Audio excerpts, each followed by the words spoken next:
ஆள் கொஞ்சம் அசந்தான் நம்மளே அங்கே அழைச்சிட்டு போனாலும் போயிடுவான். வாழ்க்கையில் சில சந்தர்ப்பங்களில் நாம் சில அவமானங்களை சந்திச்சே தீர வேண்டியிருக்கு. என்ன பண்ணுறது, காலம் அப்படி. அவமானப்படுறவங்க உடனே அடங்கி போயிடுறது தான் உலக வழக்கம். அவமானப்பட்டால் உடனே சீறி எழறவங்களும் உண்டு. ஆனால் அதையே ஒரு சவாலாக எடுத்துக்கிட்டு முன்னுக்கு வர்றவங்களும் சில பேர் இருக்கிறாங்க. அவங்க ரொம்ப அபூர்வம். இன்றைக்கி மனோதத்துவ நிபுணர்கள்லாம் என்ன சொல்கிறாங்க தெரியுமா? அவமானப்பட்டுட்டா உடனே அடங்கி போயிடக்கூடாதான். அதையே ஒரு சவாலாக எடுத்துக்கிட்டு மனசில் ஒரு வைராக்கியத்தோடு முயற்சி பண்ணினா வாழ்க்கையில் எல்லாரும் முன்னேறலாமா. அவமானங்கிறத நாம் வைராக்கியமாக மாற்றிக்கணும். அதுதான் வெற்றிக்கு வழி. ராமர் இந்த பூமியில் பிறந்ததே ஒரு வைராக்கியத்தினால தான் சார் அப்படின்னார் ஒருத்தர். எப்படிங்க அது அப்படின்னு கேட்டேன். அவர் சொன்னார், தசரதருக்கு ராமர் குழந்தையா பிறக்கணும், அப்போ தான் இங்கே இருக்கிற கஷ்டங்கள்லாம் நீங்கும் அப்படின்னு சர்வ லோகமும் எதிர்பார்த்துக்கிட்டு இருக்குது. ஆனால் அவர் எப்போ பிறப்பார் அப்படின்னு யாருக்கும் தெரியல. அந்த காரியம் சீக்கிரம் நடக்கணுமே, அதுக்கு என்ன பண்ணுறது? நாரதர் வந்தார் ஒரு நாள் தசரதரை தேடி. தசரதா, உனக்கு ஒரு செய்தி தெரியுமான்னு ஆரம்பித்தார். அவர் எப்பவும் இப்படித்தானே ஆரம்பிக்கிறது வழக்கம். என்ன விஷயம்னு கேட்டார் தசரதர். தசரதா, நீ அடிக்கடி உன்னோட தேரில் ஏறிக்கிட்டு தேவலோகத்துக்கு போகிற, அங்கே போகிற வர்ற எல்லாம் பண்ணிகிட்ருக்க, எல்லாம் சரி. தேவலோகத்துலேயும் உன்னை நல்லபடியாக தான் வரவேற்கிறாங்க. தேவேந்திரன் உன்னை பிரியமாக அழைச்சிட்டு போய் தன்னுடைய அரியாசனத்திலேயே தனக்கு பக்கத்திலேயே உட்கார வைக்கிறான்.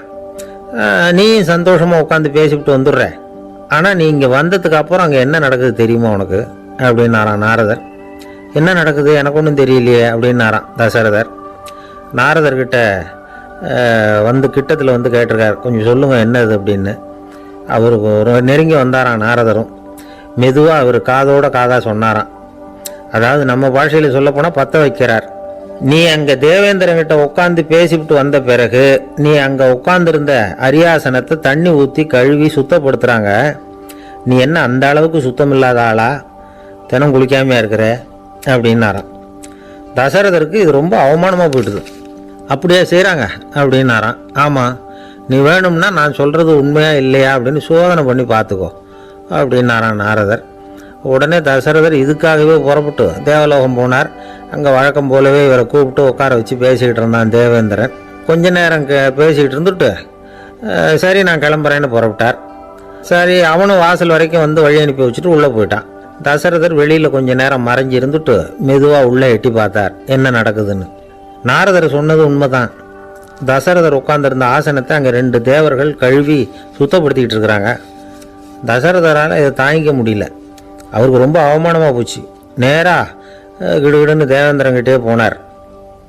நான் உட்காந்துருந்த இருக்கையே சுத்தம் பண்ணுறியே, நான் என்ன அந்த அளவுக்கு பாவியா அப்படின்னு கேட்டார்.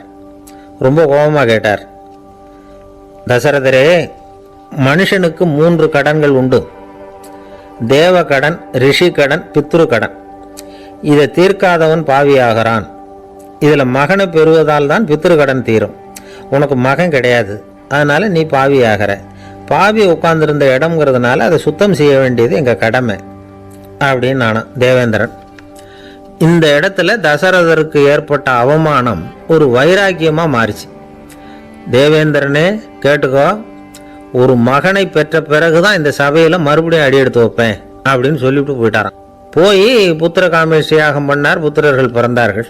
இந்த கதையில் உள்ள கருத்து என்னன்னா, தேவேந்திரன் தசரதரை அப்படி அவமானப்படுத்தலைன்னா அவருக்கு இப்படி ஒரு வைராக்கியம் பிறந்திருக்குமா?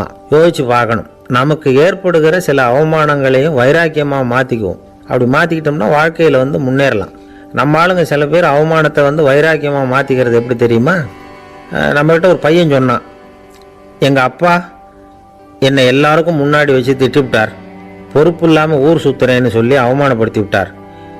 இனிமேல் நீ என் முகத்திலேயே முழிக்காதரா போடான்னு வேற சொல்லிவிட்டார். எனக்கு ரோஷம் வந்துட்டுது. அந்த அவமானத்தை வைராக்கியமாக மாற்றிக்கிட்டேன். அன்னையிலேருந்து அவர் முகத்திலேயே முழிக்கிறது இல்லை அப்படின்னா. அப்படியான்னு கேட்டோம். ஆமாங்க, அவர் வீட்டில் இல்லாத நேரமாக பார்த்து உள்ள சமையல் கட்டுக்கு போய் சாப்பிட்டுட்டு நைஸாக வெளியில் வந்துடுவேன் அப்படிங்கிறான் அவன்.